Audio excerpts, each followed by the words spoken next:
Allison, and this is my story. My name's Allison. I'm 24 years old. I'm from Wayne County, Tennessee. My dad was in and out of prison for grand larceny. Then he gets out of prison. He's extremely abusive to my mom, extremely abusive to me and my sister. And my papa stayed home with us, and I love my papa so much. You know, I had a lot of anger in me because we weren't raised by our parents, you know, and me and my granny fought a lot.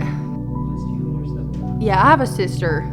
Yeah, her name's Mackenzie. She's like, I love her so much. So we were raised together. So it got me into playing sports. I made okay grades, but I got in a lot of trouble. So my grandparents didn't really let me go anywhere. So I started sneaking off from school. I would leave school, and then my granny would always call the police on me. So I ended up getting sent to a girls' home up in Clarksville, Tennessee. And I stayed there for about 6 months. I stayed there after I turned 18. Well, then I got with this dude whenever I turned 18, and he's my baby daddy. We had 3 kids together, but he was extremely abusive to me. Oh yeah, I tried meth whenever I was 16 years old with my dad. He was the first person that I ever did dope with, and I thought it was cool. You know, it was something for me and my dad to bond over, because like he wasn't in the picture except for, you know, whenever we were talking about drugs and stuff. So I thought it was cool, you know. So me and my dad were getting high. I started skipping school, running off with friends, and my grandma called the law on me. And several times I got put on probation, and then I got sent off to a girls' home. So in my 8th grade year, I got caught with oxycodone, somas, and oxycodone, somas, and morphines in the 8th grade. And then I had to go to alternative school for 6 months. So my first semester of high school, I was in alternative school. So I didn't really get to experience that. I also didn't get to experience the last semester of high school because I got sent off my last semester of high school. So then I got with this dude, and he's the one who really, really, really introduced me to like the game and stuff. He started abusing me, and I ended up pregnant with my daughter, Remedy, and I tried to stop using, but I know this is an excuse, but he was in my face doing dope all day, every day, so I didn't quit. You know, I finally left him. My cousin came and got me, and I went to live with my mom, so I was sober for about 2 months before I had my daughter. Well, I had her. He comes back into the picture. I wanted a big happy family because I didn't have that, you know. I wanted mom, dad, kid all together, but didn't really work out that way. So we got back together, started doing dope again, ended up pregnant again with my son, and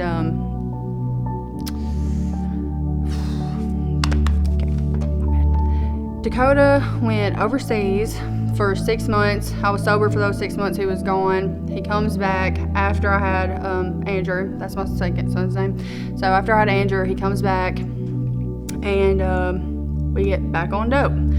And like, I was the happiest I had ever been whenever he was gone, though. Those 6 months he was gone, I was so happy. I was sober. I was with both of my kids. Well, he comes back.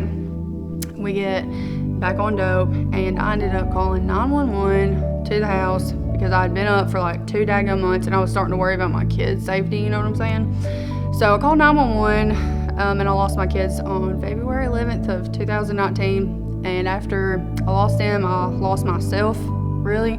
I didn't want to live anymore. And then Dakota just kept on abusing me, and DCS told me that if I did not leave him, that I was never going to get my kids back. So I left him. Also got charged with chemical endangerment because whenever they came and got the kids, they both tested positive for meth. And I don't know, I feel like I did what was best for my kids by getting them out of the house, but I didn't. And I know that in my heart, like, I messed up. So I started doing heroin. Ended up getting arrested. I did a year in the county jail. It is what it is what I was thinking. But I prayed to God. I told him that if you give me a chance to get out of this mess, I swear I will change my life.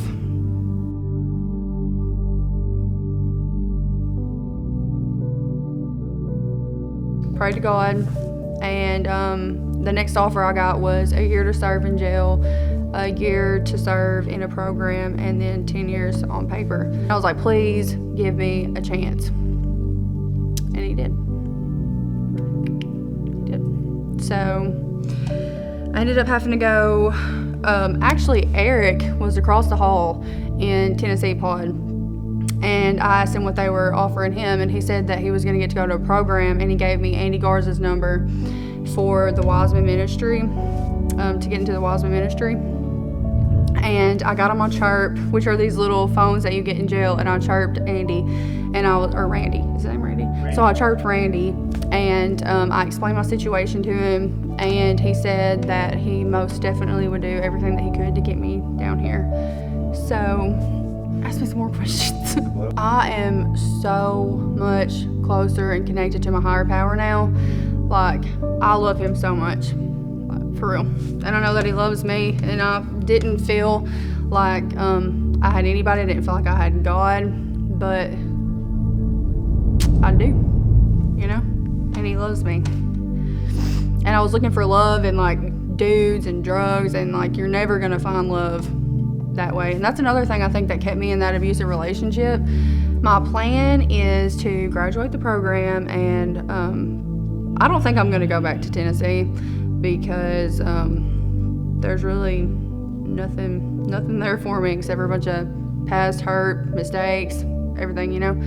So I'm thinking about staying down here and working for the ministry if that's possible. Yeah. I would love to work for the ministry. And so you see yourself helping others that have the same struggles? I definitely see myself helping others who have had the same struggles as I have, or any struggles at all, really, because I mean, everybody deserves to know that there is something out there for them besides what they're in, you know? Besides drugs, abusive man, losing your kids, hating yourself, being on the floor, crying while you're doing a shot, you know, hating yourself every single minute of it. Nobody deserves to be a slave at all, you know? This place, it is yours. I don't care if anybody else thinks so. I mean, if you feel like you're an outcast, then join us here. If you feel like you're misunderstood and judged, this is where you belong. If you feel ashamed or trapped in something you've done or are doing, you will find forgiveness and freedom right here